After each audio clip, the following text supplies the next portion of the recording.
Hi guys, in this video I'm going to show you how to do this, what I would call a speaker mesh for any speaker that would be on your alarm clock. Now if we look at it, it's made up of a series of little circular holes, little circular cut extrudes, and there's probably a few hundred of them there, but what we're not going to do is literally cut each one, sketch it and cut it out one by one. That would be an absolute nightmare. Nor are we going to use a linear pattern, which we've used before, or circular pattern. We're going to use this one here called fill pattern. So it's very simple to do. So I'm going to choose that face there, and it's called a fill pattern. Now what do you want to fill? You want to fill a region, or what we call a boundary here. So on that front face there, I'm going to sketch a corner rectangle from this corner here down to this corner here, okay, before it starts running into the filleted surfaces.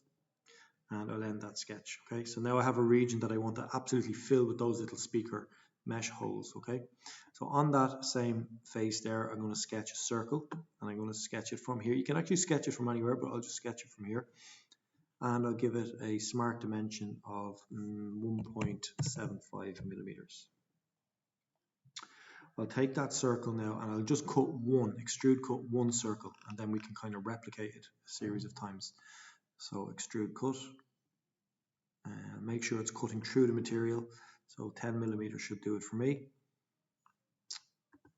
Okay, and what I want to do now is take that hole and replicate that cutout of a hole in that region there, as many as possible, and we can mess around with settings for how many the spaces between the holes and how many holes you want, etc. So in here we'll go to fill pattern, and the first thing I want to do is set the boundary that I want to fill. So that's that sketch that I done.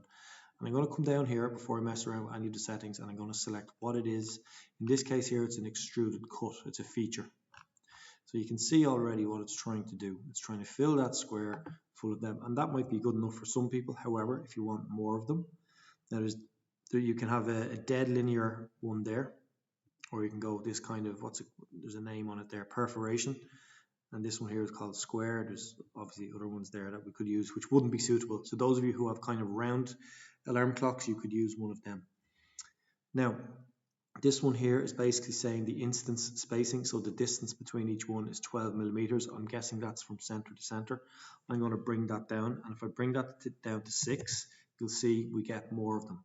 So I'm going to bring it down to 3 and see what that looks like. Now it's absolutely filled there. So I'm not going to do anything with that. So I think that's all we need to do. If you wanted to have a bit of a margin from the boundary, I think this one here will set a margin all the way around. I've set it to 2. Okay, so you can see what it's doing. It's creating a 2 millimeter gap at least all the way around. So I'm going to green tick that. Now this is going to take maybe 10-20 seconds possibly, because it's trying to generate all those little circular extrude cuts. You know, there's 913 of them there, as you can see in that red box.